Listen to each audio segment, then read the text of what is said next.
Hello everyone, if you're new to my channel, consider liking and subscribing. It will make me feel wonderful if you do that. Thanks. By the way, I also have another Naruto and Luffy fanfiction channel. If you are interested, link is in the description. Changing the Future. Redone. By the Patient One. 1 year after fulfilling their dreams, the Straw Hat Pirates are given the chance to save something they lost by being sent back in time. Who are they going to save? How will the past Straw Hats react to the future ones? And how insanely will the past be changed? Adios. The ocean breeze brushed against the crew as well as the sand beneath them as they arrived in the next time. The climate was mild, and the sun shone above them. Behind them was a path leading up to a forest, with twin cliffs on either side of it. The crew had no difficulty recognizing the area, least of all the first four, who flashed back to seeing claw marks carved throughout the stone. "Yes, it's my turn. Chopper, I'm counting on you," Usopp said, glancing at the young doctor. Chopper's eyes hardened, the proof of how seriously he took his craft. "I'll cure her, Usopp," the reindeer said firmly. "All right, let's get going. We don't know how long we've got," Zoro said, walking towards the ocean. Clearly, his nonsense of direction was stronger than his will. Without the image of a crewmate's tears burned into his mind. Sanji opened his mouth to insult him, but someone else beat him to it. "You're going the wrong way, Mosshead," yelled Chopper. Silence. Silence as dead as Brook fell as the crew turned in unison to look at the reindeer, and the doctor stared blankly back at them. The silence lasted for about half a minute before enough noise erupted from the beach to reach to the end of the Gecko Islands. A casual passerby would find it rather odd seeing a group of 7 figures in varying sizes of black cloaks, some of which didn't even seem human, rolling in the sand, 2 others on their knees from laughter, and a last one looking at them with a glare that would terrify a sea king. "Oh, that's too rich," Luffy gasped, pounding his fist in the sand and sending a small dune unintentionally in Zoro's direction with each pound. His glare subsequently became so scary that any sane human would suddenly find themselves capable of running on water to get away from him. Very slowly, the swordsman stepped forward and wrapped his hands around Chopper's neck. The reindeer's face didn't get much bluer, but his smile quickly faded. "Zoro, stop it," Usopp snapped, shaking off his laughter and looking at Zoro without a trace of fear. The swordsman blinked, and loosened his grasp. Usopp sighed and shook his head as the others slowly subsided in laughing, and started walking towards the village, the others behind him. "All right, that was funny enough that I probably could have spent the afternoon laughing, but I'm not sure I'd be able to live with myself if I wasted this chance to save my mother because Chopper was out cold." A few of the crew looked accusingly at Zoro, who only frowned. Chopper spoke up before he could. "And no, it's my fault. I got so exasperated with Zoro going the wrong way with what's on the line that it slipped out. I'm sorry," the doctor said timidly. Zoro sighed. "Forget it, Chopper. I'll work off my frustration when we get to Ohara, or whichever place is going to have fighting next. Who have we got left again?" he asked. "You, me, Brook, Jinbei, and whatever Sanji decides," Robin replied. "Besides Ohara, we'll also be fighting the Marines when we go back for Jinbei." "Brook, will there be fighting on your turn?" Brook took a minute to reply. "It's hard to say. If we're going back to the time we were ambushed, then there certainly will be. But on the other hand, we could be going back to when Captain Yorkie was infected with the Kestia." "Hey, Sanji, you made up your mind yet?" Luffy asked. "Working on it, Luffy. I'm leaning towards saving Corazon, so that would have plenty of fighting, but I'm not sure about giving up on all of the others," Sanji said, somewhat irritably. Nobody replied, and the conversation subsided as they drew nearer to the only settlement on the island. Syrup Village was a quiet place. There were few people out and about on this ordinary day. One notable exception was a young boy with a long nose, who was running through the village towards his house, where his mother lay ill. He hoped that the plan that he had come up with would help her out. It had to. She had to get better. It would have to work. It would work.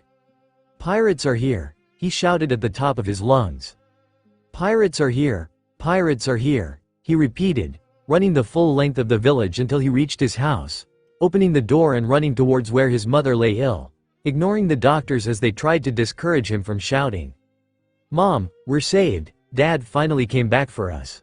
The pale, dark-haired, long-nosed woman lying in the bed managed a small smile. "There you go with your wild imagination again. Silly boy," she said softly. "It's true, he always said he'd come back for us and take us with him when you got better, didn't he, Mom?" the boy demanded. "Usopp, my dear, your father won't be coming back. But I'm proud I married such a brave man who dared to chase his dream," the woman said, turning her eyes to look out the window. Usopp did his best to mask his panic, and changed tactics, putting his hands on the bed as he leaned closer to his mother. "I heard about a special medicine. This stuff can cure any sickness." Banshina looked back at him, the same small smile on her face. "So silly. You dreamed too much." Usopp's already fragile resolve was shattered at that moment, and tears surged down his face as he spoke. "I am a dreamer, and I'm silly. It's true, I'm proud of it. After all, I'm the son of a pirate." "Promise me one thing," Banshina said softly. "Promise me you'll grow up to be brave, like him." Usopp had no opportunity to respond to that, however, as the door slammed open behind him. He had only started to turn and look back before he found himself being pushed none too gently aside from the bed where his mother lay by a figure that was no bigger than he was, every inch of his body covered in black garments. He was shocked for a minute before he noticed that the other two doctors in the room were currently being held at sword point by another black figure. He spoke, and Usopp shivered at the power in his voice. "Neither of you move. Our doctor is here to cure Banshina, and we don't have time to waste stopping you from interfering."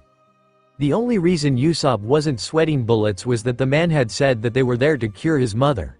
He looked back at the small figure beside him, and saw him mixing a few chemicals together before they solidified into a small yellow pill. Carefully, he picked it up and moved it to the woman's mouth, her smile gone and her expression curious. "Bite down on this, and swallow all of it," he said in a very childlike voice.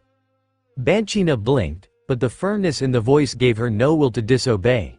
She opened her mouth and allowed the doctor to fit in the pill, and with a bit of effort, broke it. The taste of it was bitter, but she worked to swallow all of the pieces in her mouth. Her face contorted, and one of the other black figures. Usopp could see that there were 10 of them, a couple of them still standing outside, moved forward to stand beside him and the doctor. "Chopper, is it working?" he asked. Usopp looked up in shock as he heard the voice. It couldn't be. The doctor had no chance to respond, however, as Banshina sat up as well, a look on her face of pure shock. "Usopp?" she asked, in no more than a whisper. "Does that answer your question?" the small figure asked dryly. "Since when do you speak sarcasm?" the swordsman asked as he sheathed his blades, much to the relief of the other two doctors. "Robin's a good teacher," Chopper replied, prompting a chuckle from one of the figures, a female. Usopp shook that off, and looked back at the tall figure beside him. "Dad, is that you?" The figure raised his hands and slowly removed his hood. The man underneath was young and fit, black hair growing similarly to an afro beneath a white hat, and he wore a pair of orange ear protectors. But what stood out most to Usopp was the nose, unusually long just like his own and his mother's. "No, I'm not Usopp. I'm Usopp." The man was staring at Banshina with tears in his eyes and a smile on his face, while young Usopp just looked at him strangely. "What are you talking about? I'm Usopp." "You're a Lee," that set all of the figures, including the so-called Usopp, into gales of laughter. Banshina, however, slowly rose to her feet, the illness that was in her body almost completely faded. "Are you really Usopp?" she asked softly. The laughter subsided, and the man looked back at her.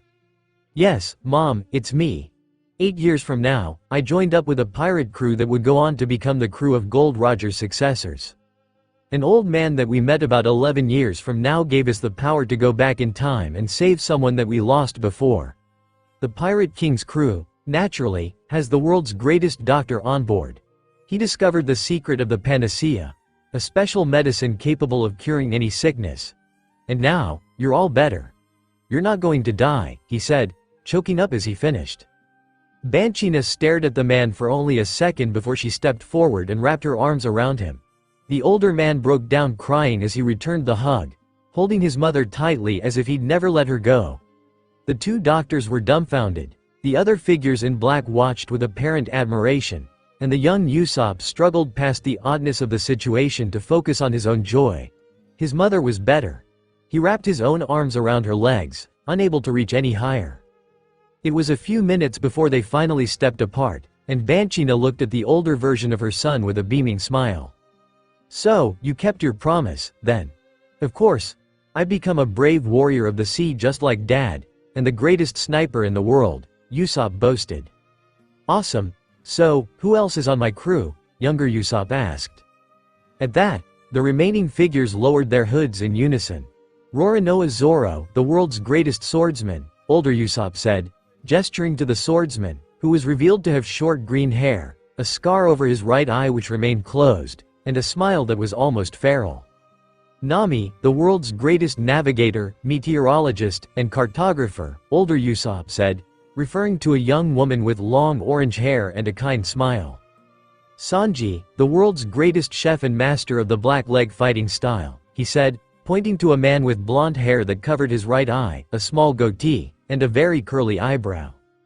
"Tony Chopper, a reindeer that ate the human devil fruit and the world's greatest doctor," he said, nodding to the figure that had cured Banshina. He looked like a raccoon dog with a blue nose, but younger Usopp could see antlers poking out from beneath his pink and blue hats. "Nico Robin, the world's greatest archaeologist," he said, pointing to a woman with long black hair and a small smile. "Frankie, the world's greatest shipwright and the most super guy you'll ever meet." "You got that right," said one of the figures outside, pounding the ground with oversized arms before standing in an odd pose. His face had a metal nose and a chin with 3 points, and his hair was in a blue buzz cut. "Brook, a skeleton brought back to life by the revive fruit, the world's greatest musician." "Young Usopp and Usopp's mother, Banshina, I believe. It is my pleasure to make your acquaintance," said the figure in question, fully a skeleton aside from a black afro. Usopp gulped, and Banshina seemed a bit uncomfortable, but his mannerisms reassured them as he bowed theatrically. "Jinbei, a whale shark fishman formerly of the 7 warlords of the sea," Usopp continued, gesturing to a figure with a blue face and large fangs, looking at them with a smile. "And saving the best for last, Monkey D. Luffy, king of the pirates," Usopp said, bowing towards a man about his age with black hair, a scar under one eye, and a D-shaped grin. Usopp joined red-haired Shanks' crew. "They stayed at my home island around this time, and he never stopped talking about you, Usopp," Luffy said. Younger Usopp beamed, blushing at the same time. "Tell me more, tell me all about my adventures." The black figures around Banshina's house drew attention relatively quickly, and as some of the villagers learned of the situation behind Banshina's miraculous recovery, more and more of them began flocking to the house and seeing the strange crew that claimed to be the future Pirate King's crew. Stories spread, the group spread out, and before anyone knew it, the Straw Hats had thrown another full-blown party. Brook, Frankie, and Luffy found themselves in the center of the festivities, showing off for everyone and leaving many gasping for breath from laughter. Chopper only refrained from joining them due to the 2 doctors that had witnessed his work. They found themselves unbothered by taking advice from a young human-animal hybrid to perfect their skills when they discovered that his knowledge of medicine was as vast as an ocean compared to their lakes. In a few minutes, they had enough information to make Syrup Village the East Blue's center on medical knowledge by the time that Luffy was due to arrive.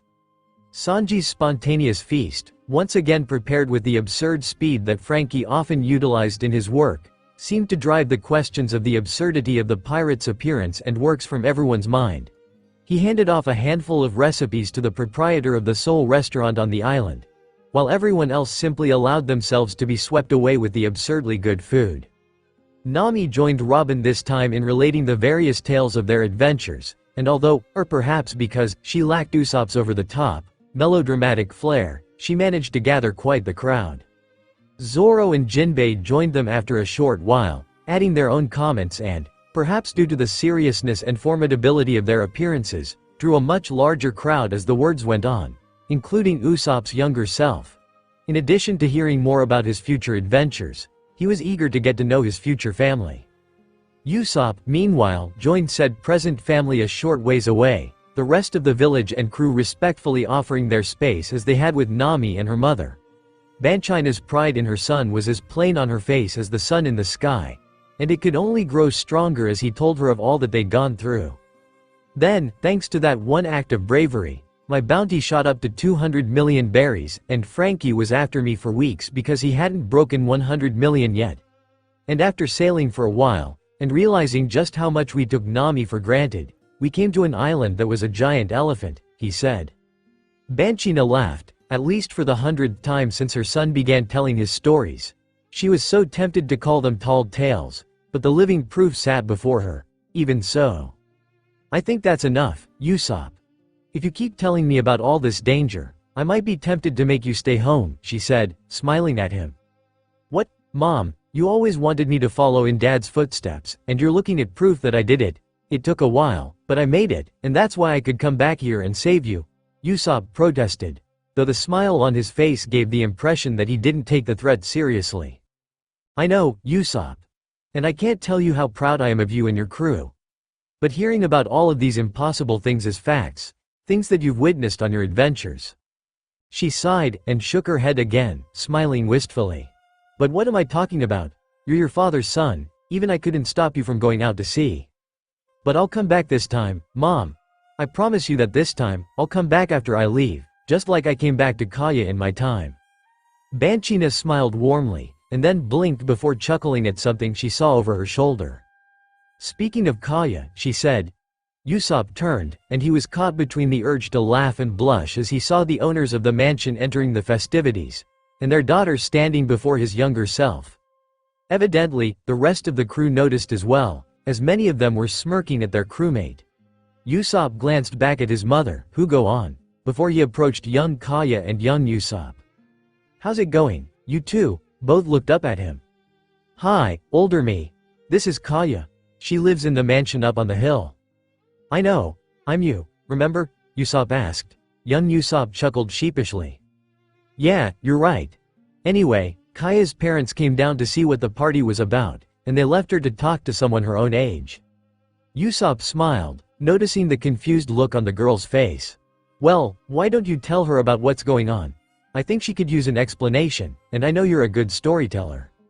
Young Usopp beamed, and quickly began rattling off the story to Kaya. Usopp did not stick around to watch their interaction, however.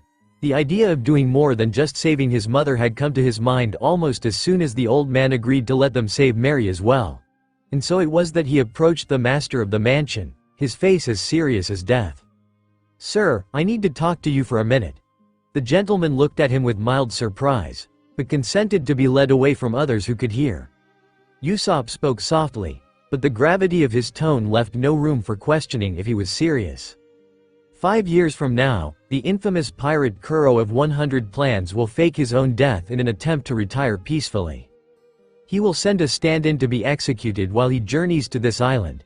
He'll introduce himself as Klahadore, and claim that the people on the ship he worked on were brutal, and back it up with how bad he looks. In my time, you hired him as your butler, and he maintained a facade of perfect servitude from then on. But as if he never stopped wearing his cat claws, he always pushed up the glasses he wore like this.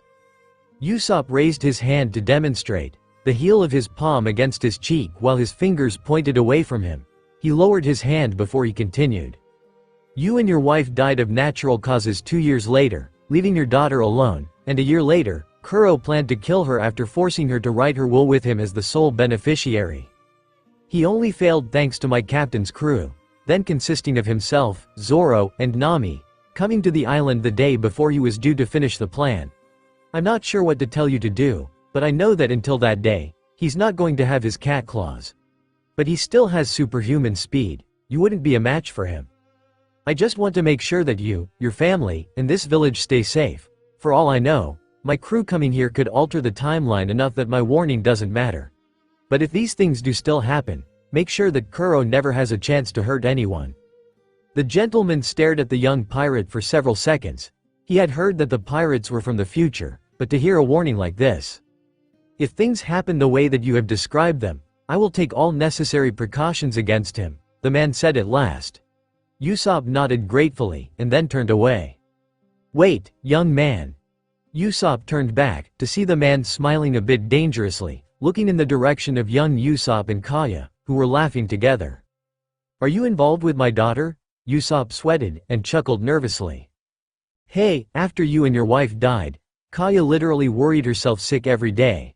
I heard about it, and started visiting her and telling her tall tales to try to cheer her up. It always worked, and we became friends. Just friends. We were never anything more before I left the island to join the Straw Hat Pirates. And after that? You came back to the island at some point, I'm guessing.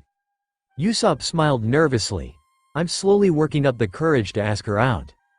The man seemed to relax, and gave him a warmer smile. I'll keep an eye on your younger self to make sure he doesn't do anything out of line, but you can consider yourself to have my blessing. Usopp beamed and bowed. Usopp. We've only got about 2 minutes left, Nami called. Usopp straightened hastily. Thank you, sir, he said, and then ran back to his mother, who was watching him with a somewhat amused look. I didn't think I'd have to see my son fretting over a father's approval for his daughter's hand in marriage for another decade, she chuckled. Hey, I was warning him about Kuro. Banchina's smile didn't falter, and Usopp sighed. And after that, the conversation turned to Kaya.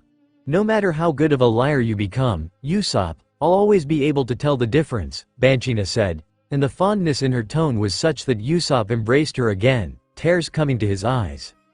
I wish I could have spent more time with you, Mom. I'm sorry that I can't stay longer. Usopp, look at me. Reluctantly, Usopp pulled back, and looked at his mother's smiling face. You've saved my life. You've saved your younger self from growing up an orphan. You saved a girl from having her heart broken. You probably saved her from losing her parents, too. And you've shown me that my son will grow up to become a brave warrior of the sea just like his father. I couldn't be more proud of you, my son. Usopp's tears flowed down his face, and he smiled with all the strength he could manage. Thanks, Mom. That means everything to me. She beamed back, but her smile contorted in shock for a moment before a more mischievous look came on her face. Oh, and by the way, is Usopp still around in your time? Why yeah, of course, Usopp said. Banchina leaned forward and whispered something to him. Usopp seemed confused, but Banchina smirked at him. Tell your father that I said that. I think you'll enjoy seeing the look on his face. Usopp nodded, and at that moment, he began to shine, and the rest of the crew gathered around him. Usopp hugged his mother one last time. I'll keep making you proud, Mom, every day, Usopp promised. I know you will, Banchina replied. Young Usopp and Kaya came to stand beside them, and Usopp looked down at himself. You've got 8 years, Usopp. Make the most of it, train your body and your marksmanship, and be ready to join the crew of the next Pirate King when they come to this island. Make sure that someday, you'll be able to see me when you look in the mirror. I promise, I'll make you proud, older me, young Usopp said. 10 smiles answered this reply. Then the light winked out, taking the pirates with it. The Straw Hats once again found themselves in a peaceful, mild, and sunny climate as the light faded. Rather than a town or beach, however, they found themselves surrounded by trees. Nami rolled her eyes. Are we going to have to do another hockey search? She groused. I doubt it, Nami. At this point, we can simply narrow it down by process of elimination. I can tell that this isn't Ohara. The trees are different. Brooke, is there any reason we'd be dropped in a forest for your crew? Robin asked. Actually, now that you mention it, we may be on Little Garden, Brooke replied. No way, we'd know if Dory and Brogy were nearby, Luffy interrupted. Fool's Hout Island has a desert climate, so unless Sanji has made up his mind, Jinbei began. No, it's definitely my turn, Zoro said with a smile. These woods were my backyard while I trained at the Isshin Dojo, I'd recognize them anywhere. Without another word, Zoro began walking away from them in a seemingly random direction. Hey, Mosshead. You shouldn't be going alone, you might need help. Zoro gave Sanji a look that seemed not so much angry as, you cannot be serious. All I had to do is keep her from falling down the stairs. Even you have to admit that I wouldn't screw that up. It took every ounce of control that Sanji possessed not to issue more of his habitual insults to Zoro. He'd never admit it, but with how important this was to the Mosshead, he was willing to hold himself back, somewhat. Or it may have just been that they were there to save a young lady. Idiot, of course I do. But what if you get lost on the way there? The old man said that he'll probably be gone when we get back. You won't get another chance to save her if you screw this up. Zoro rolled his eye. I lived here for over 10 years, Cook. I'm more likely to get lost on the sunny than in these woods. Besides, this is between Kuina and I. I don't want anyone else there until I've had my say. Now, I'm going before I miss my chance. You guys wait to follow me. I'll introduce you after." With no further ado, Zoro shaved in the same direction he'd been heading before. Some of the other Straw Hats made noises of exasperation, but none of them moved to follow him. It was his intervention, and he had every right to control how it went. "All right, so what do we do while we wait? Anyone want to see more of the place where Zoro grew up?" Luffy asked. "I think that Zoro would rather keep this as quiet as possible, and you're not exactly good at being inconspicuous," Usopp replied, shaking his head. "On the other hand, the rest of us aren't exactly inconspicuous either, with how we're dressed," Sanji said. "If someone found us here, they'd probably raise an alarm if we didn't stop them." "True, but all of the previous jumps have brought us to deserted areas. I doubt that would change now," Robin said. "It's deserted now, but it won't be for much longer," Chopper said, his head raised and his nostrils flaring. The message was clear, and Haki allowed the rest of the crew to see that someone was coming. They had more than enough time to flee, but the familiarity of the aura simply sparked too much curiosity for them to not stay behind. Sure enough, a boy emerged into the clearing a moment later. He had muscles that were massive for his age, a bamboo sword in each hand, green hair, and a small frown on his face, which only grew more menacing as he saw the cloaked strangers. "Who are you?" he demanded, getting into a stance with his swords. "He thinks he can beat us with bamboo swords?" Usopp asked. "Remember who we're talking about here, Usopp," Robin replied quietly, and then spoke to the boy. "We're just travelers, exploring this island. We'll only be here for about an hour." "Travelers?" the boy asked, barely faltering. "One of our crewmates has a friend at the, I believe he said Ishin Dojo? We're just stopping to allow him a brief visit," Brook said carefully. Who's he here to see?" Zoro asked. "I think he said her name was Kuina."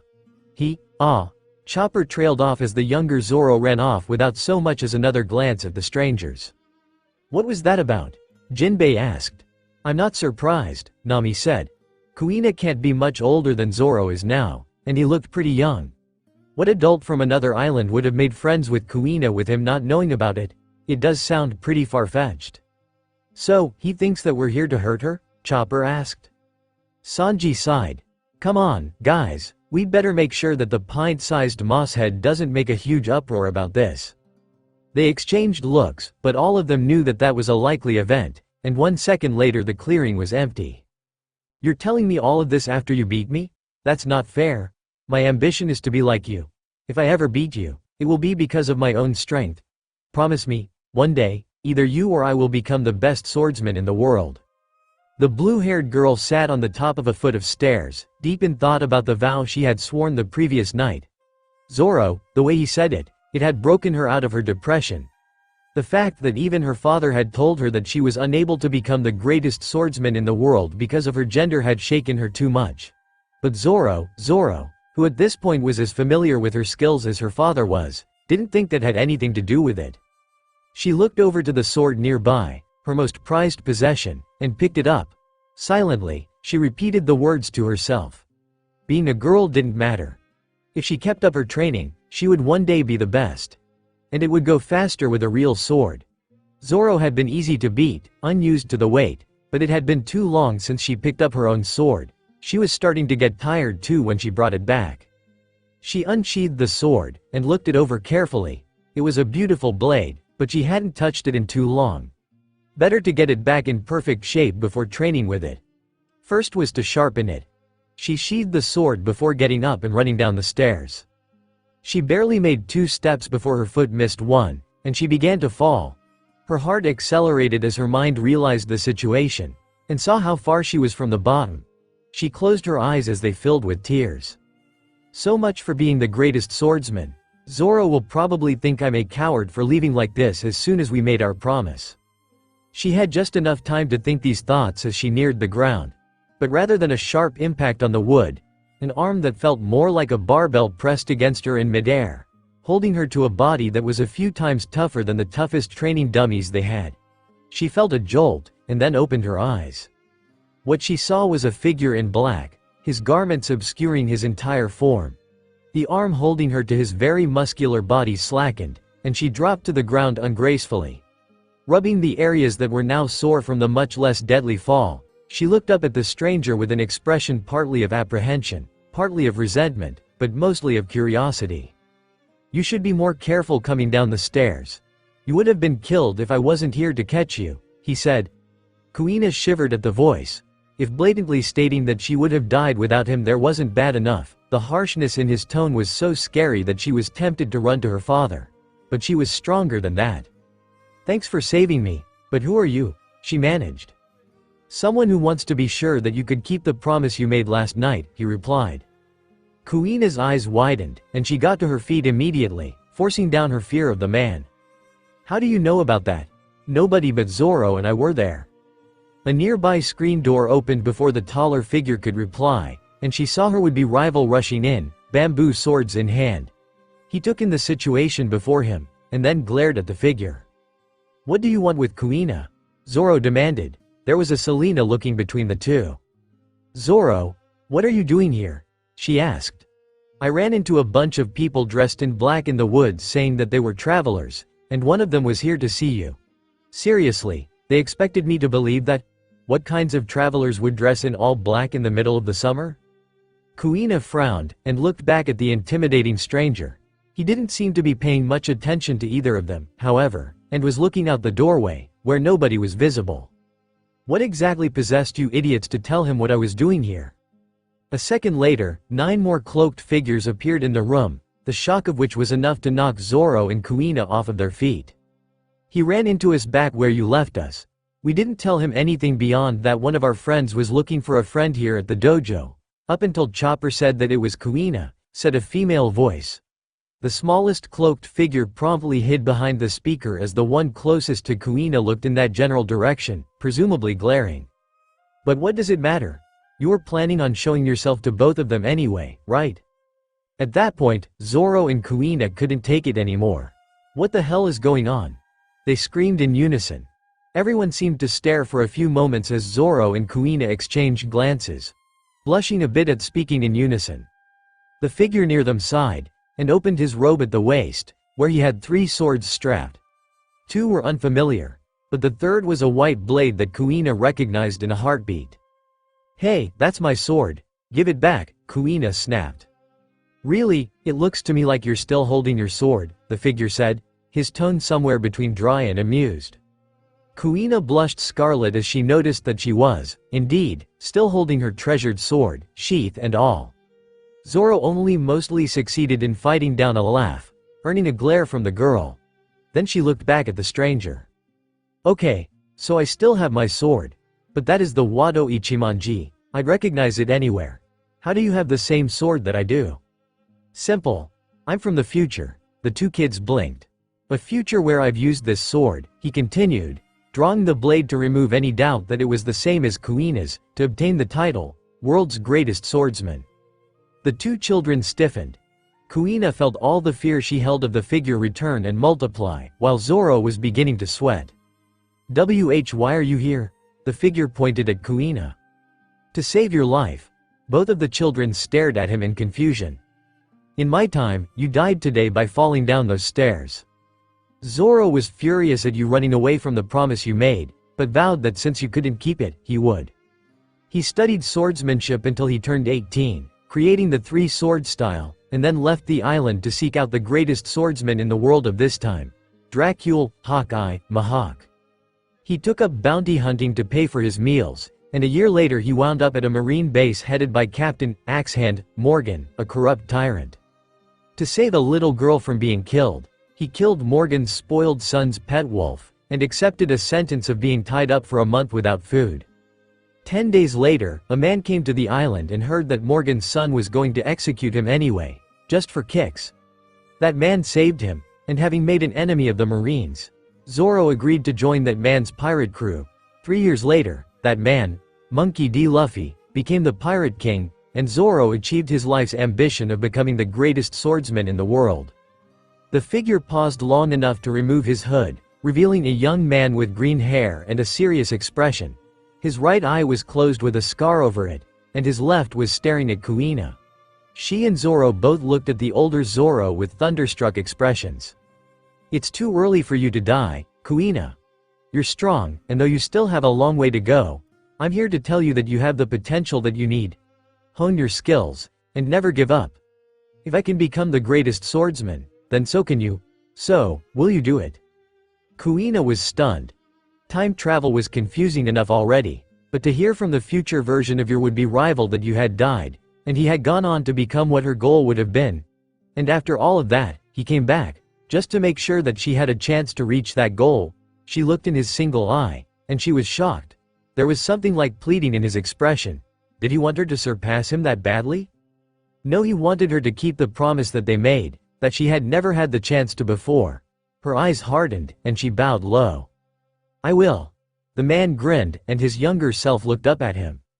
And what about me? Well, you're looking at the proof now that you can become the world's greatest swordsman. When one of you manages to beat Mihawk, I guess you'll see which of you is better. Younger Zoro smirked. I guess I'll have to triple my training, he said.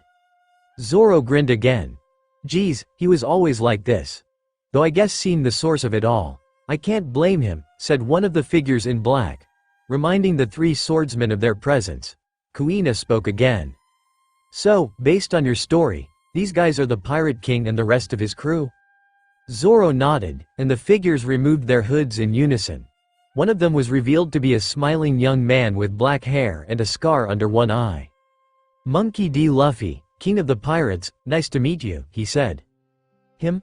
Young Zoro asked dryly, provoking a few chuckles. Don't judge from appearances, kid. Luffy could even beat your older self, though I guess it wouldn't be easy, said another young man with blonde hair covering one eye, and a very curly eyebrow. Cheeky cook, like you'd do any better, Zoro muttered, and then gestured to the other figures in turn, introducing them shortly. Nami, the navigator, Usopp, the sniper, Chopper, the doctor, Robin, the archaeologist, Frankie, the shipwright, Brooke, the musician who came back to life with his revive fruit powers, and Jinbei, the martial arts expert. Oh, and the stupid cook. Zoro, don't set a bad example for yourself. His name is Sanji, and he's almost as strong as you, Robin said, addressing the younger Zoro.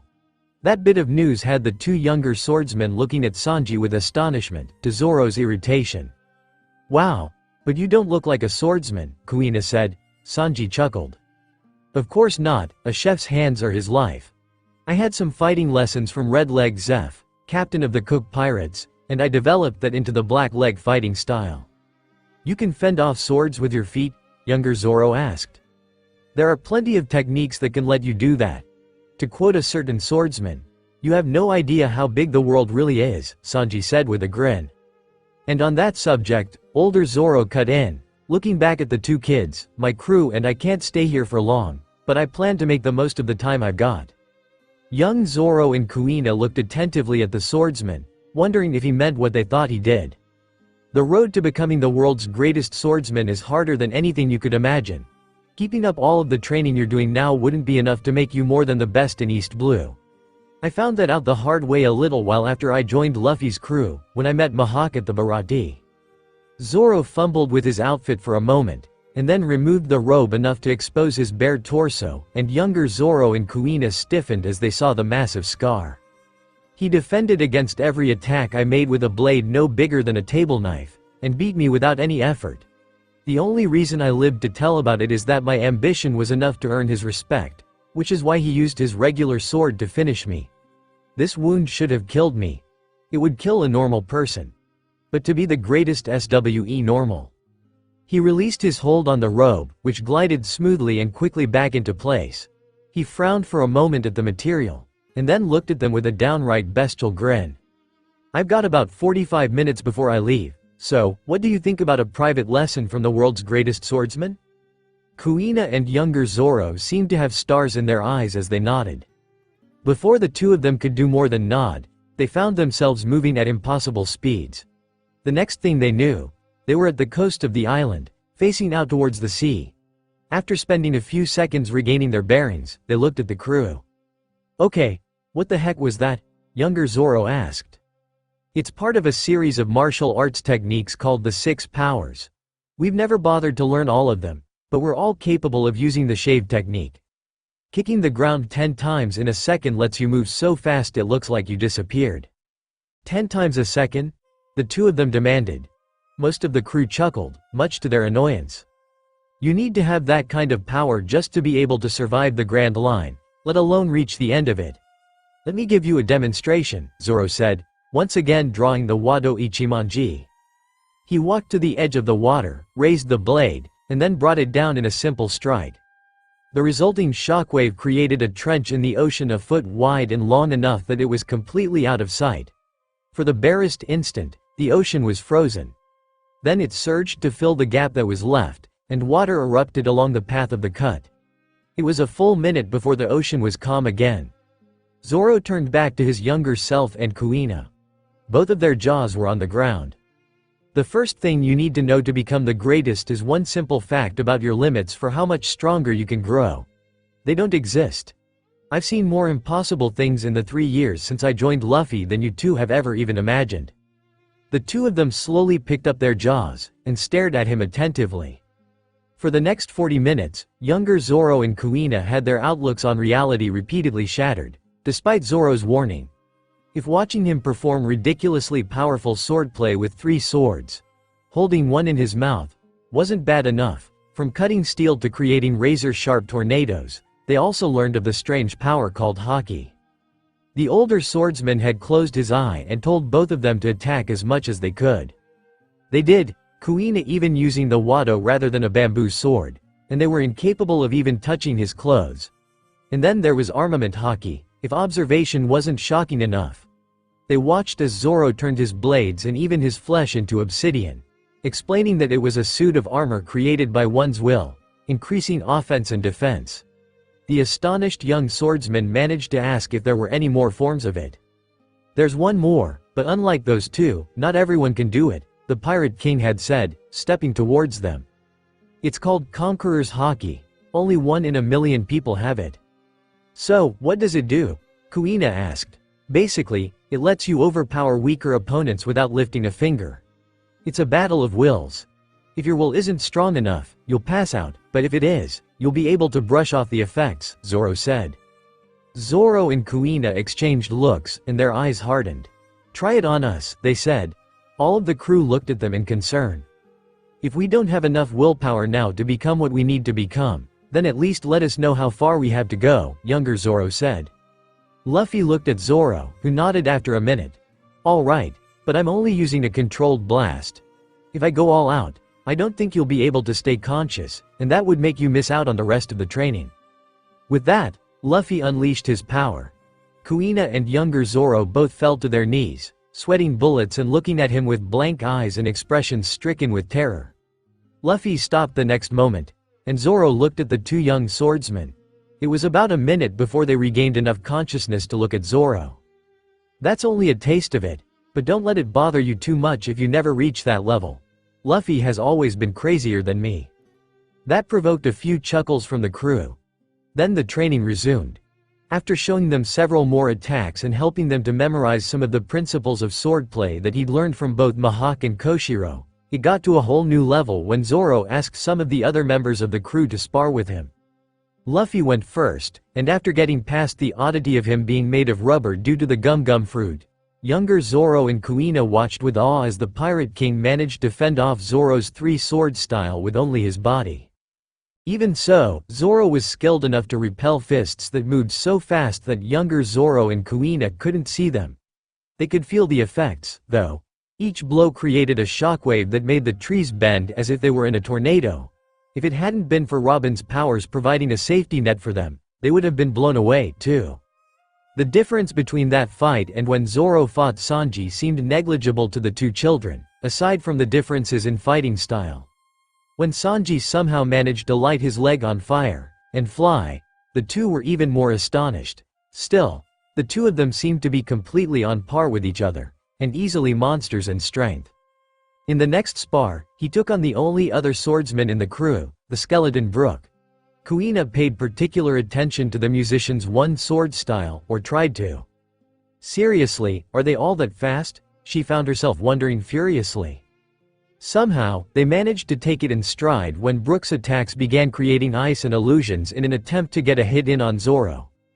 The older swordsman, however, parried every lightning-fast blow that he attempted. It was clear why he was the greatest. When it was all said and done, the swordsman looked at the two of them. "Well?" he asked. Younger Zoro and Kuina managed to break through their shock of everything that had happened, and they looked at him with determination. "Like you said, it's proof enough that you're standing right in front of me. If I can manage to be that strong, then I will," younger Zoro said. "And if he can do it, so can I after all. Zoro has never beaten me yet," Kuina said, managing a smirk. Zoro nodded, and then fixed Kuina with a leer. She gulped, wondering if she had offended him. "Don't ever lose that mindset, Kuina. Never let your ambition falter just because you're a girl. You've got all the potential you need to be as strong as us. Heck, look at our navigator. She usually wins when she fights Luffy." The two of them looked at Nami, and many of the crew laughed, including her. "That's one way to put it, I guess," she chuckled. "But it's usually just him being stupid. Sure, he's strong enough to become the Pirate King, but if it comes to anything besides fighting and eating, he's a moron, and he's not the only one, either." "And this is your crew?" younger Zoro asked. Zoro smiled. "Sure, we all have our quirks, but they're my crew. We've been through too much together for me not to like them." "Even me, Mosshead?" Sanji asked condescendingly. "Yes, Swirls, even you, even if it's just that I like fighting you." Sanji blinked, as did the rest of the crew. It wasn't like Zoro to show so much emotion. He read their faces effortlessly. "Well, if I don't make it clear to these two that I have no regrets about becoming a Straw Hat pirate, how can I expect them to follow an idiot like Luffy?" The crew laughed again. "Yeah, you got a point there," Sanji admitted. Zoro looked back to the two of them. "You've seen the power that we all have. Any one of us could take down an entire army, or destroy an entire island, on our own. But we've never been the kind TKE, so don't misunderstand. This crew is about the nicest group of pirates you'll ever find." That seemed to reassure the two of them, and younger Zoro spoke up. "So, I'll meet Luffy 9 years from now, then? You should find him at a place called Shell's Town. Along with a pint-sized kid named Kobe who became Fleet Admiral in our time," Zoro confirmed. "I'm sorry, could you say that again? I must have misheard you, because I thought you just said that the future Pirate King is traveling with the future Fleet Admiral," Kuina said. The two young swordsmen found themselves a bit worried when dark looks came over all of the crew. "I'll spare you the details, but let's just say that that stupid axe-hand Morgan is nothing compared to how corrupted some of the higher-ups in the Marines are. Kobe's appointment was the best thing that happened to them in a few centuries." Kuina and younger Zoro found their curiosity fading as they took in the looks on the crew's faces. One and all, they had the same almost haunted expression. After a minute, Zoro looked back at his young rival. "Anyway, Kuina, it's your choice what you do, but going with Luffy is your best shot at becoming the world's greatest swordsman." Kuina nodded without hesitation, and Zoro raised an eyebrow. "Well, if joining that crew managed to get you to this level of skill, I'm sure it can do the same for me," she said with a smirk. Younger Zoro glared at her, but older Zoro only chuckled. "That's the kind of willpower I remember." Younger Zoro stopped glaring as he remembered why his older self was here in the first place. He nodded to himself as he thought about the promise he made, and now that he knew that he had the potential, it seemed that one day, his current ambition of surpassing Kuina and his ultimate ambition of becoming the world's greatest swordsman would be one and the same. He was broken out of these thoughts when the 10 figures began to shine. Older Zoro gave a small sigh. "Looks like our time's up. Kuina, I won't be able to save you a second time, so you'd better not let anything that small get in your way again. And both of you. I expect no less from you than the best," older Zoro said. Kuina and Zoro bowed in unison. "We will become the greatest," they shouted. Zoro and the rest of the crew smirked, and then with a flash, they were gone. The sight of a wasteland with oversized cacti growing out of the ground greeted the Straw Hats in the next location. A town was barely visible nearby. "This is Fool's Hout Island," Jinbei said. He looked to the rest of the crew. "All right, this is going to be a delicate situation, guys, especially considering that Arlong is on board the ship right now." "Hold it, Jinbei," Nami interrupted, drawing everyone's attention. She was grimacing, as if what she was about to say left a bad taste in her mouth. I could never forgive Arlong for what he did to my island, but this Arlong hasn't done that yet. Is he too far gone to listen to reason like Hody was? Many of the crew looked at her with astonishment, and none more than Jinbei. The fishman took a minute to answer the question. He's hardened, but it wasn't impossible until after they killed Big Bro. But are you actually saying that you want to give him a chance? No, I want to fry him again so that he never gets the chance to hurt anyone else, but that would leave just as bad of an impression of humans on your crew as the one that we're here to stop. So the only other way I can see it is to change his view, Nami said bitterly. Jinbei's mouth hung open for a few seconds before he shook his head. The fact that you're actually willing to give him a chance after what he would have done is probably going to make an impact on its own. But, Nami, for you to be willing to go this far, I don't know what to say. Nami just shook her head, smiling slightly, anything to make sure the future gets brighter faster. Ah, Nami my love. You're so beautiful when you're thinking of our happy ending, Sanji cried. It warms my heart, though I don't have one. Yo-ho-ho-ho-ho, Brook chortled. Jinbei smiled as well, but soon brought their attention back to the reason they were there. All right. If I remember right, Big Bro T was up against a lot of marine grunts and a rear admiral. Luffy, can you take care of the grunts? No problem, Jinbei, Luffy said, nodding. All right. The rest of you, there's a small fleet of battleships coming to the coast to ambush the Sun Pirates. He said no more, and no more needed to be said. To the trained eye, Luffy and Jinbei went in one direction and the rest of the crew went in the other. To the untrained eye, the 10 of them simply vanished. Fisher Tiger gave a final wave to Koala as he walked away from the village. All of their eyes were upon him, either with hostility or fear, except for Koala's. The girl had grown on him, after all. He walked away, out of sight of the village to return to his ship, reflecting on the stares that he received. Koala, I want to believe that by the time you grow up, humans and fishmen will. His thoughts broke off at the next moment, as he found himself surrounded by marine soldiers pointing rifles at him. He froze as a man with a very large hairdo began speaking to him tonelessly. I am Rear Admiral Strawberry from Marine Headquarters. We received a tip from a certain island that you would come here. The adults in the village you just visited were informed that there might be a small commotion out here. They accepted it, so that we would let that girl stay even though she belongs to the Celestial Dragons. Tiger began trembling with fury. Captain of the Sun Pirates, Fisher Tiger. As you know, you are guilty of 2 crimes. Raiding and desertion, Strawberry continued, showing no emotion. Tiger's heart clenched, and his hatred towards humans began to congeal. But as the Rear Admiral raised his hand, a wave of power washed over the area.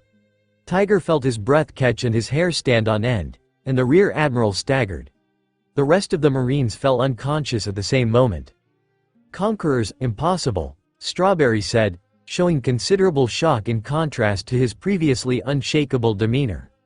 Tiger's anger faded as he slowly realized what had happened, and looked around to see who had saved him. 2 figures clothed in black, one human-shaped and one unidentifiable due to bulk, appeared a short distance away. Both approached the Rear Admiral, who tensed up. Identify yourselves. Now, that's a stupid thing to say. If we wanted to do that, why would we be wearing these? Said the smaller one. The voice was unfamiliar, and young, but powerful. And besides, it's not like it's going to make a difference to you. You won't survive long enough to tell anyone, snarled the bulkier one. Tiger stared at the figure. That voice was extremely familiar, but somehow, he couldn't quite place it. The Rear Admiral opened his mouth to utter a retort, but before he could say a word, the bulkier figure was in front of him. Fishman Karate. 10,000 Brick Fist. Tiger's jaw dropped as he heard the attack name. Not only was it a fishman defending him, he had a higher proficiency with Fishman Karate than he had ever seen, and he knew for a fact that there had been nobody that powerful on Fishman Island when he last left. His shock multiplied when he saw the Rear Admiral crumble beneath the attack, his bones shattering and blood spurting from his mouth as his organs crumpled.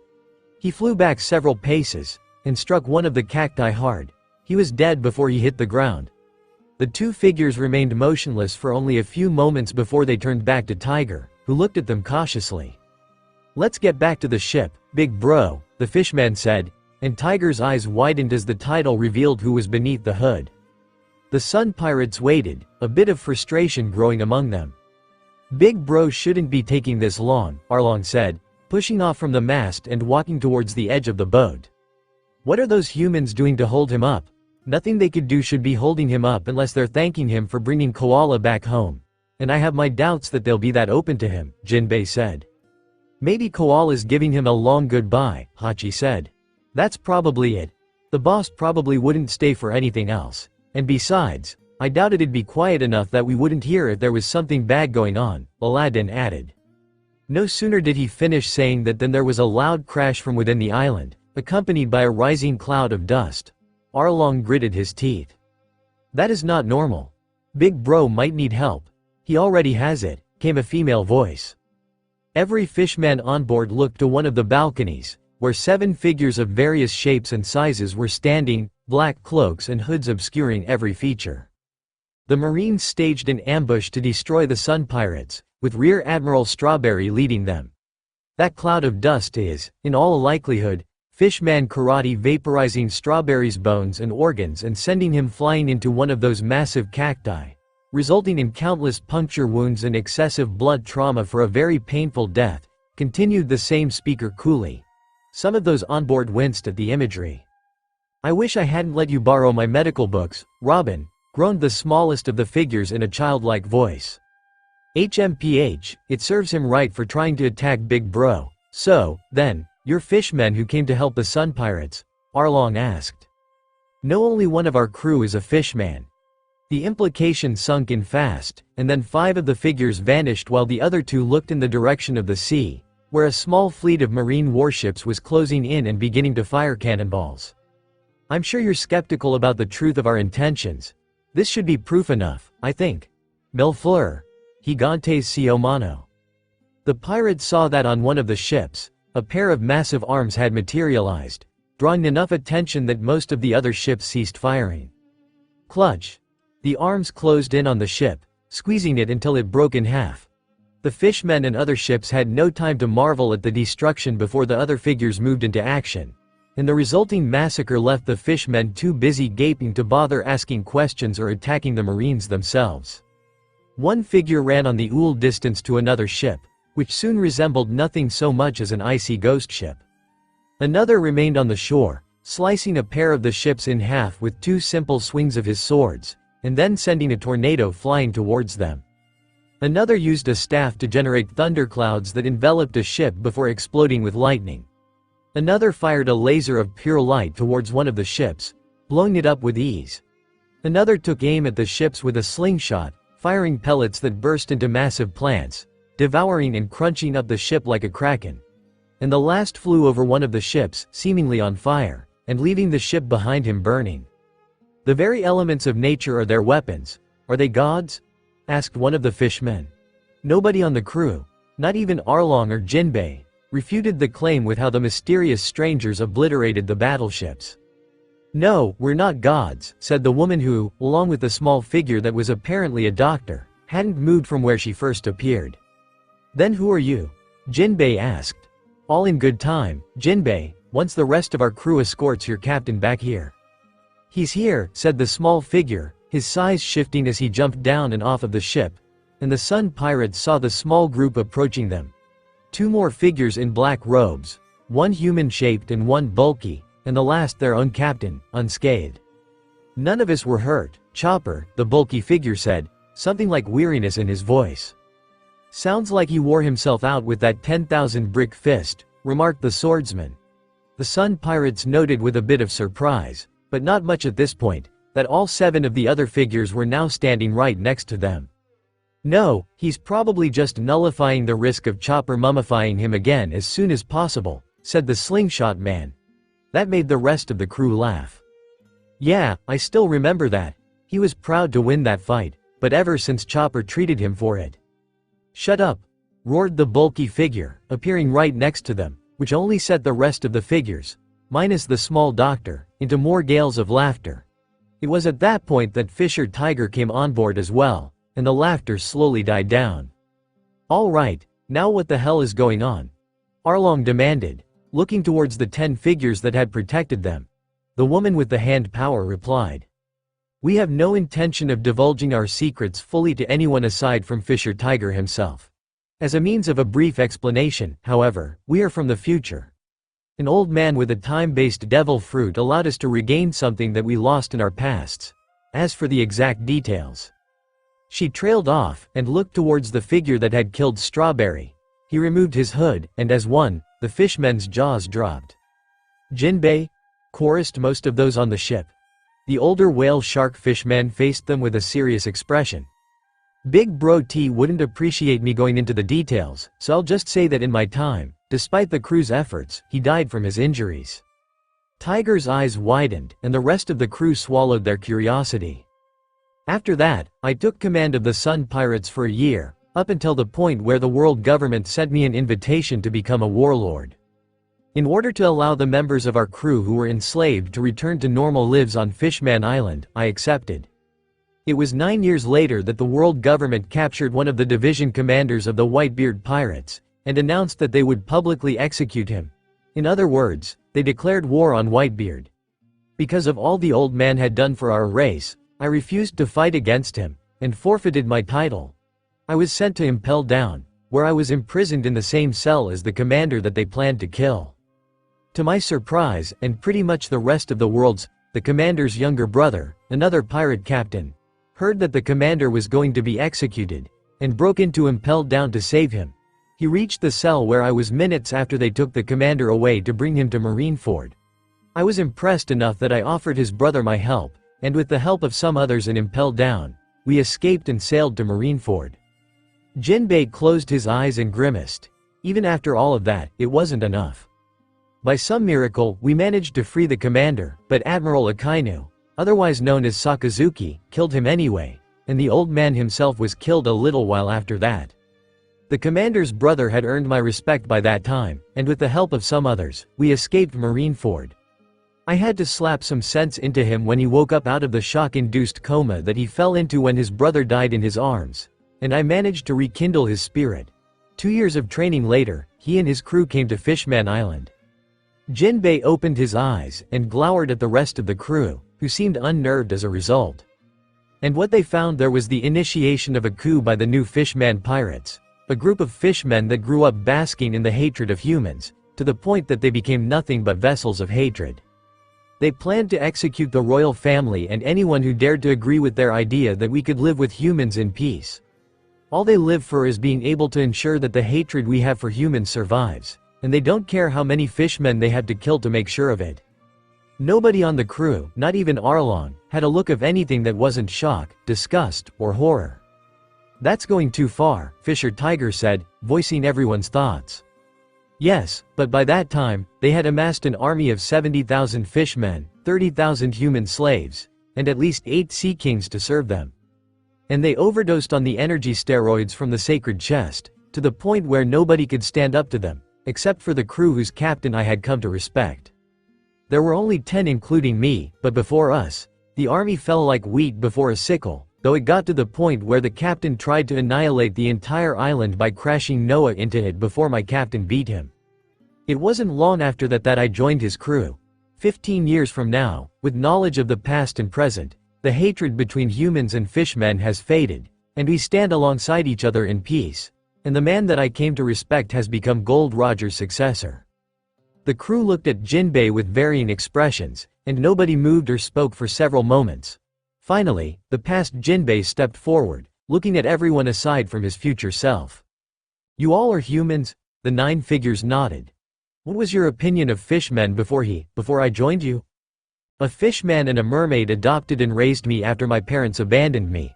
Prejudice has never had any place in my heart," said the biggest figure.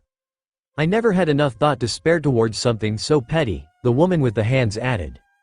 "I never even heard of fishmen before I left my island," said the doctor, and it seemed that the rest of the crew responded in kind.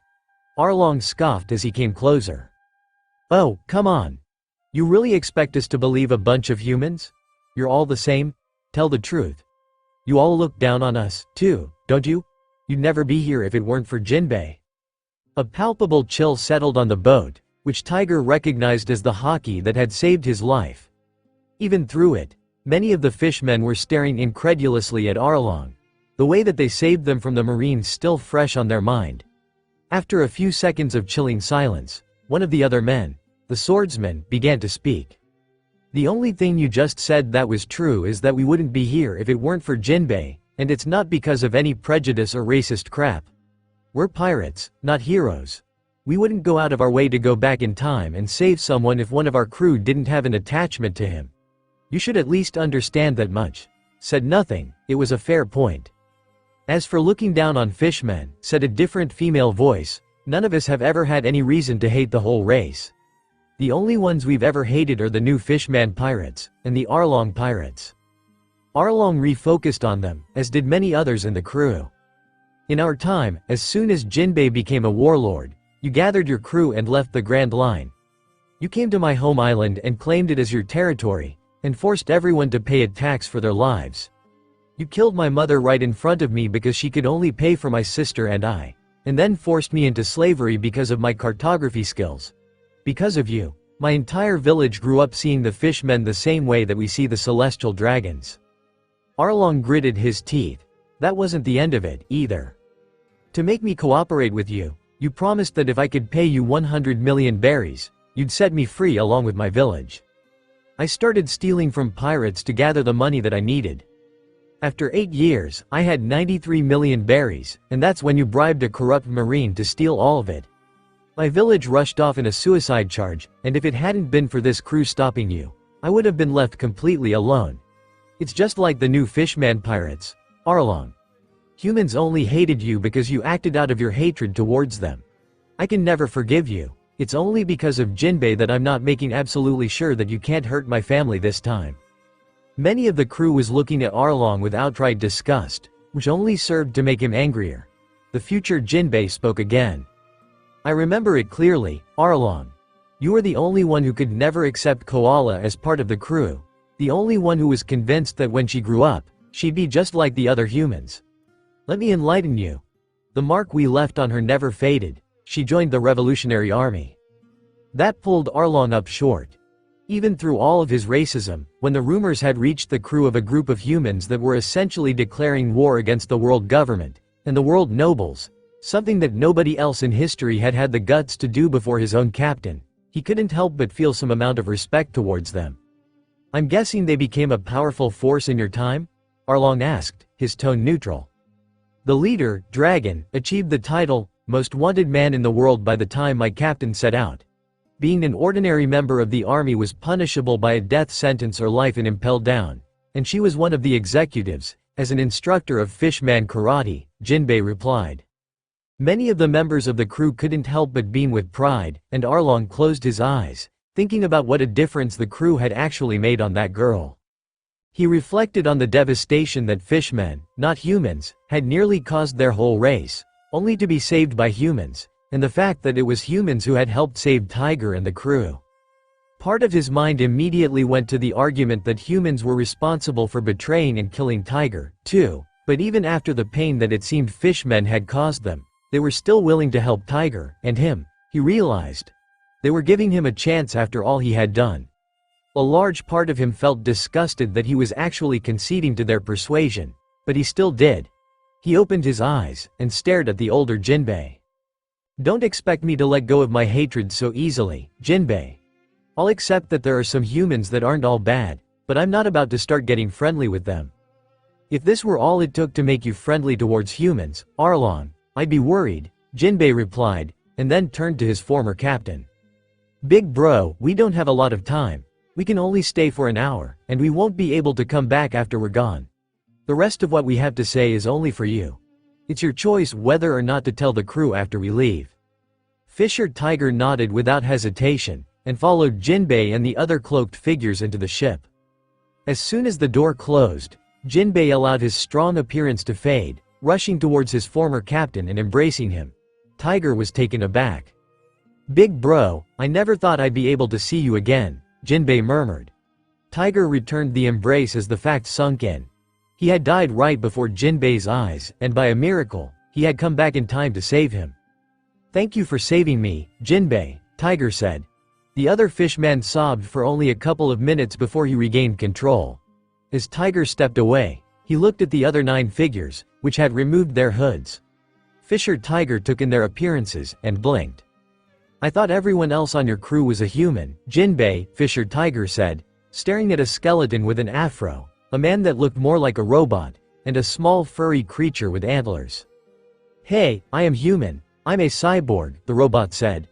"I am human as well. I died once before, but came back to life by the power of the revive fruit after my body had withered away," the skeleton said. Tiger turned to the creature, who shrugged. "I'm a reindeer, but I ate the human fruit," he said. Tiger blinked, and then shrugged as well. "All right, which of you is the captain?" One of the men spoke up, a young man with black hair, a small scar under one eye, and a wide grin. "Monkey D. Luffy, captain of the Straw Hat Pirates, nice to meet you." Tiger seemed distinctly skeptical, but the voice matched the one that unleashed the haki. He looked at the rest of the crew, who followed their captain's example. "Roronoa Zoro, first mate of the Straw Hat Pirates and the world's greatest swordsman," said the swordsman. Contrary to the captain, Tiger had no trouble believing him as he took in the ferocious smirk and missing eye. "Nami, navigator of the Straw Hat Pirates," said the woman who had apparently served under Arlong. "Usopp, sniper of the Straw Hat Pirates," said a young man with a long nose. "Sanji, chef of the Straw Hat Pirates," said a man with blonde hair covering one eye and very curly eyebrows. "Tony Chopper, doctor of the Straw Hat Pirates," said the reindeer. "Nico Robin, archaeologist of the Straw Hat Pirates," said the other woman. "Frankie, shipwright of the Straw Hat Pirates," said the cyborg, posing oddly. "Brooke, musician of the Straw Hat Pirates," said the skeleton. Tiger took in their faces, memorizing them carefully, and then looked back at his former subordinate. "So, what else do you have to tell me? In our time, after I joined the warlords, one of the world nobles came to Fishman Island to collect the slaves that he had once owned. Without the threat of an admiral coming to avenge him, the former slaves nearly killed him, but Odahime took the bullet, trying to make sure that hatred wasn't passed on to the children.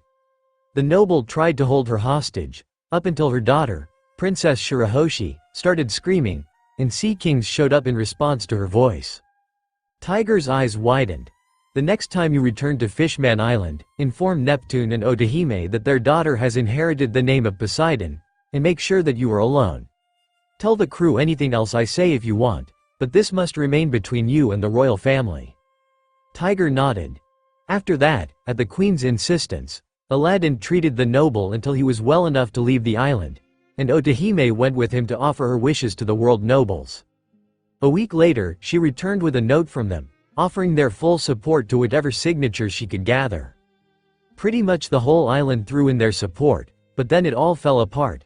Hody Jones, the future captain of the new Fishman Pirates who was serving as a royal guard to hone his combat skills, bribed a human to set fire to the box of signatures. In the confusion, he killed Odahime, and then he killed the human he used and announced to everyone that the human was the one who did it. And even the demon in his heart cringed at the result of what hatred had done. Finally, he looked back up at Jinbei. "Even if you tell me all of this, I don't see what you expect me to do now, Jinbei. With a dead rear admiral on my hands, I get the feeling that I'm going to be hunted even worse than before, and if I was killed by one small group of Marines, how do you expect me to handle an army? You'll just need to find a way to live out the rest of your life safely. And the easiest way to do that is to use the same solution that I did." "What? Even if I wanted to, I doubt that the world government would let me become a warlord." "You don't need to. You just need to establish yourself under the protection of an existing warlord." Tiger looked at Jinbei with a scowl. "You think that subservience is the way out of being hunted? It won't be subservience if you ally with the correct warlord. Boa Hancock will welcome you with open arms." "Why would the pirate empress welcome me?" Jinbei stepped closer, and lowered his voice so that anyone else without haki wouldn't be able to hear it. "Why wouldn't she? You're the one who freed her and her sisters from hell." Tiger's eyes widened, and then narrowed as he frowned. "I see. I suppose I can trust her, then," Jinbei nodded. "But I don't recommend that you tell anyone the truth about their pasts. They've gone to great lengths to cover it up, even from their own people. You know better than anyone what that's like." Tiger grimaced as his suspicions were confirmed. Let me guess. I lost too much blood in that ambush, and I refused a transfusion with human blood to save my life because I gave in to my hatred, and I confessed that I was once a slave myself to justify my refusal. Jinbei nodded again. You also said, though, that Otahime had the right idea. Tiger looked back at Jinbei with an unreadable expression. Has the hatred truly died in your future, Jinbei? If it's not dead yet, then it won't be long before it is, Jinbei replied, nodding a third time. Tiger closed his eyes and sighed. So be it. I'll strive to do what I can to help our race get closer to that. I'll ally with Boa Hancock, and I'll see to it that the king and queen are warned about Shirahoshi, Hody, and the world noble. He paused, and then opened his eyes. You managed to talk Arlong into giving humans a chance. Is there any chance of doing the same thing for Hody? Jinbei shook his head. He and his crew are beyond help. They're just empty shells driven by hatred. All that can be done at this point is to seal off the Fishman district and gather everyone into the island so that no more monsters are made. Then I'll tell that to the king as well. Do you have an idea in mind as to how I can meet Boa Hancock without traveling through the Calm Belt? Of course. Saying no more than that, Jinbei turned back to the door and walked out, and all of the fishmen turned to face the figures as they emerged from the cabin. Tiger formed his face into an unreadable expression, and the crew refrained from asking questions. The future Jinbei looked around before spotting a certain octopus. Hachi, said Fishman jumped, and then walked forward. Why yes, Jinbei? Jinbei leaned forward and spoke softly so that none of the rest of the crew could hear. At the same time, he reached into the folds of his clothes and pulled out a folded piece of paper, which he held out to Hachi. Go to Shaki and Rayleigh. Tell them everything that happened today, and tell them that the Sun Pirates need protection, and 3 sisters that they helped out not long ago can give them the help that they need. Then tell them that this is my Vivre card. They'll know what you mean. Hachi blinked in confusion, but nodded, pocketing the paper. Jinbei stepped back and spoke more audibly. Good. Leave now, and swim with all the strength you have. Every second between now and you finishing your mission is a second closer to the Marines finding out that Strawberry is dead and sending someone stronger. Hachi glanced at Fisher Tiger, who nodded, and then jumped overboard and swam out of sight. Then the remainder of the Straw Hat Pirates, their hoods still down, turned to face the fishmen. So, now that we've saved Fisher Tiger and set things in motion to make sure things turn out better for all of you, there's only one thing left to do, said the captain. The Sun Pirates looked at him curiously, while the future crew smiled knowingly. Yeah, you're right. It'll be a good way to help make it clear to these guys that not all humans are bad, said the shipwright. The question is, do we have enough? Asked the swordsman. Of course. We've got everything that those Navy ships had on board, said the chef, gesturing to a place on the shore. Everyone turned to see that there was a cornucopia of food there. All right, how the hell did you raid all of those kitchens? When did you have time for that between when the attacks started and when all the ships were destroyed? The sniper asked exasperatedly.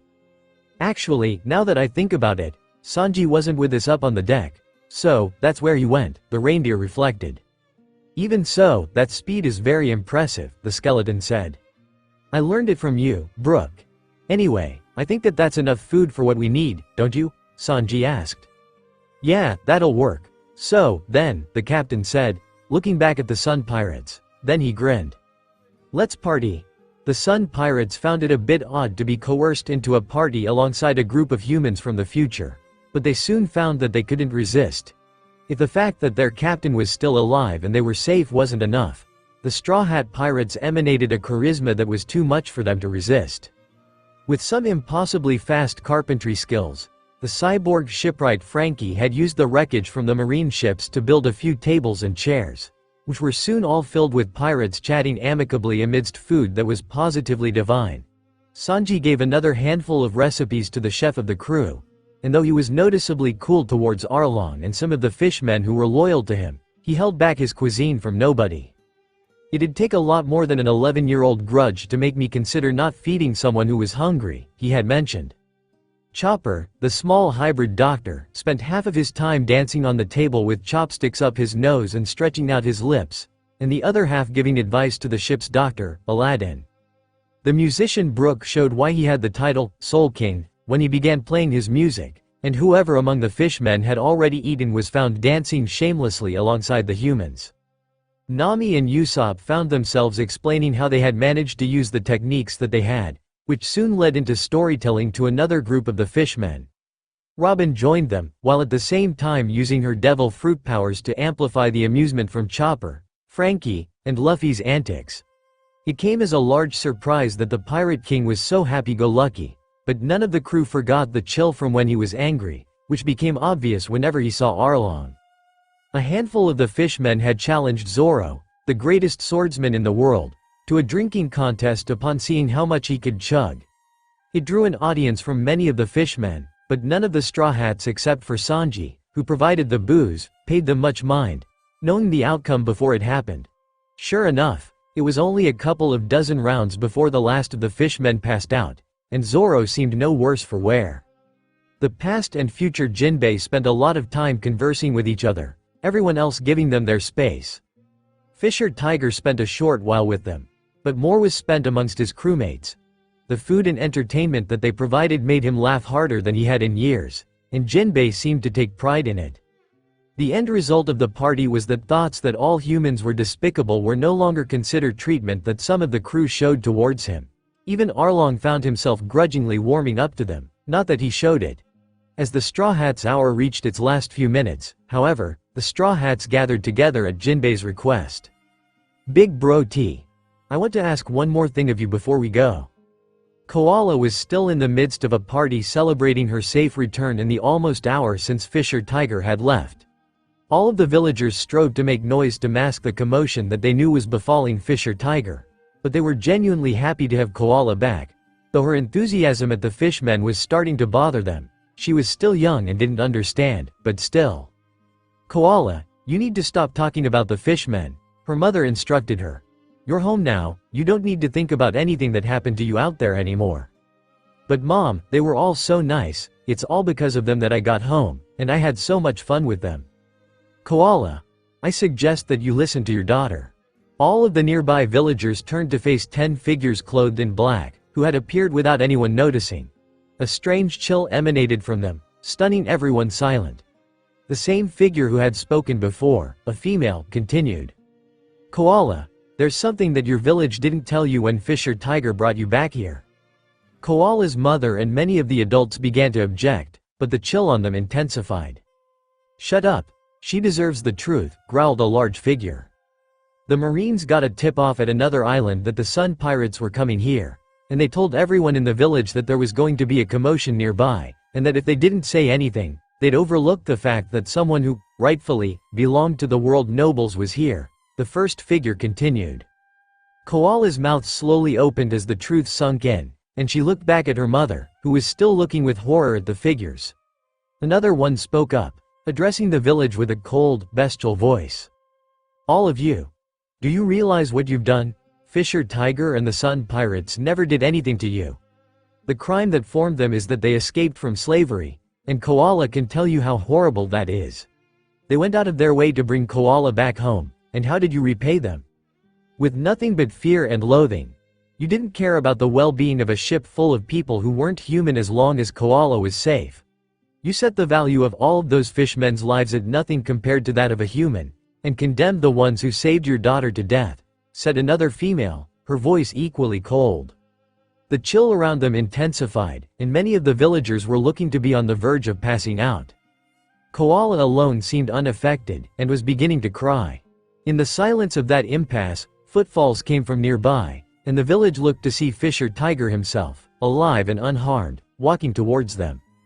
Koala looked at him, and ran from her mother's arms to embrace the fishman, who slowly returned the embrace before looking back at the villagers, his eyes falling over each of them before resting on Koala's mother. She began trembling, and Fisher Tiger approached her, Koala alongside him. He stood tall over her, none of the villagers able to move, and she closed her eyes, fearing for her life. "I forgive you." The chill among them all vanished, and Koala's mother opened her eyes to stare at the fishman, tears still coming down her cheeks, unable to believe what she had just heard. Tiger turned away from the villagers, but spoke loudly enough for all of them to hear. "It will not be long before the Sun Pirates are disbanded. When that happens, I will stand with our island's queen in trying to improve relations between humans and fishmen. We're different, but we share the same blood, the same world, and the same intelligence. This crew convinced me that peace is the best option. I hope that what you've seen today does the same for you." One of the figures grabbed hold of Tiger, and the next instant, all 11 were gone, leaving Tiger's last words echoing in the villagers' ears, and Koala crying in relief that everyone she cared about was still alive.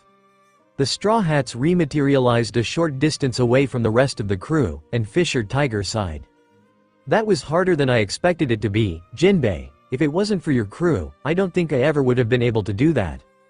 The next moment, the 10 of them began to glow. "But you did it, big bro. And hopefully that will make more people who are willing to fight for peace. This is the first step towards the brighter future that I've seen. And it'll be brighter with you, Odahime, and the crew leading the rest of the crew down the right path." Fisher Tiger gave a small smile. "Thank you again, Jinbei. You saved my life in more ways than one." Jinbei embraced him once more, briefly, and then stood back with his crew. The rest of the Sun Pirates ran towards them, and the 10 of them smiled as they called farewells with promises of the future. Tiger and Jinbei shared one last look before the light went out, taking the pirates with it.